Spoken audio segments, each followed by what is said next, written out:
Single dad stands up for paralyzed poor girl accused of shoplifting unaware her dad is a millionaire. Imagine watching little girl in a wheelchair gets accused of stealing right in the middle of a busy store while everyone around her just stares. No one steps in. No one says a word, except one man. A man who had almost nothing to give, but gave everything he had anyway. What happened next changed the lives of everyone involved in ways nobody could have ever predicted.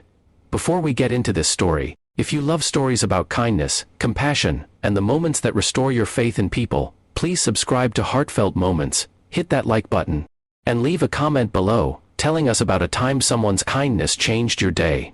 Your story might just inspire someone else.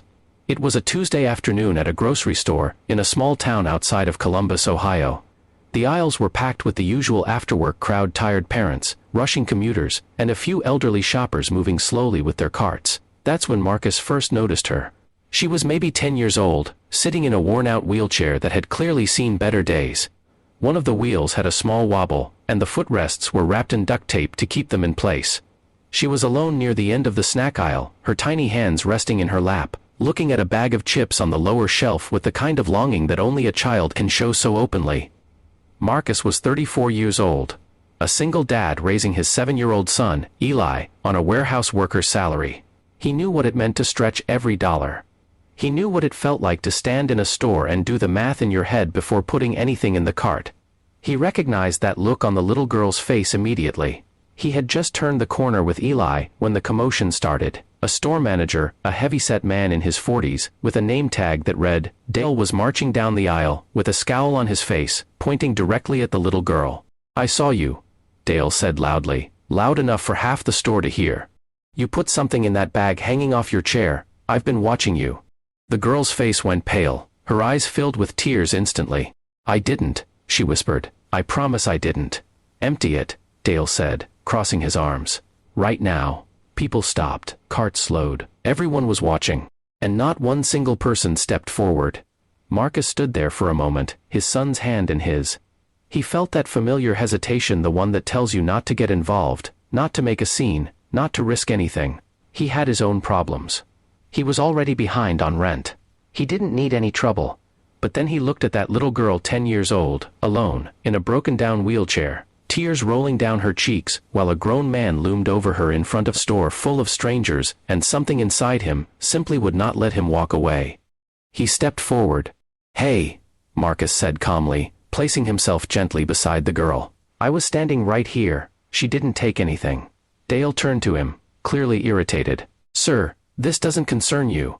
"She's a child," Marcus said quietly but firmly, "and she's telling you the truth. I was watching." He hadn't been watching, not the whole time, but he knew in his gut she hadn't taken anything, and he wasn't about to let this little girl be humiliated without someone standing beside her. He looked down at her and smiled softly. "What's your name, sweetheart?"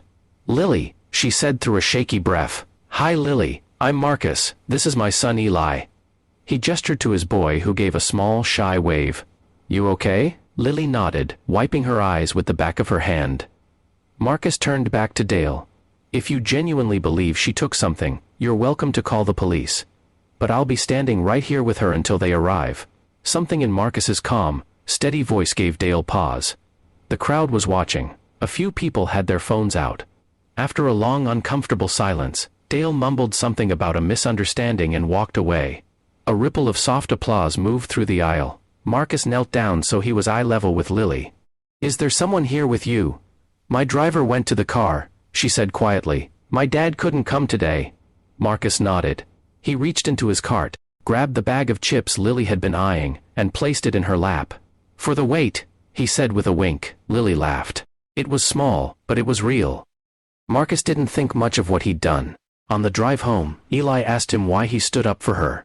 Marcus thought for a moment and said, "Because she needed someone to, Bud, and we were there." 2 days later, a man appeared at Marcus's door. Tall, well-dressed, eyes red like he hadn't slept. He introduced himself as Robert, Lily's father. He explained that Lily had told him everything. That she had been terrified, that she was alone, and that a stranger with kind eyes and his little boy had stepped in like it was the most natural thing in the world.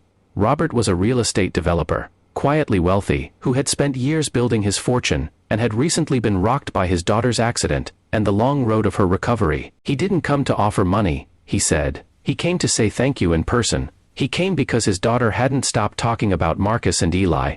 But then he paused, and asked Marcus if he'd be open to a conversation because Robert had a warehouse that needed a new operations manager, and he had a feeling Marcus might be exactly the kind of man he was looking for. Marcus stood in his doorway for a long moment. Sometimes kindness doesn't ask for anything in return, but sometimes, just sometimes, it opens a door you never knew existed.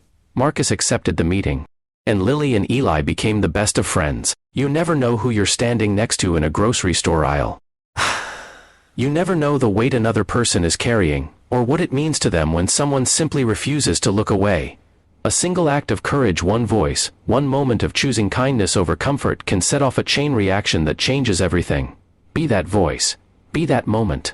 The world is watching, and it is waiting for more people like you. If this story moved you, share it with someone who needs to hear it today. And remember, kindness is never wasted. Thank you for watching Heartfelt Moments.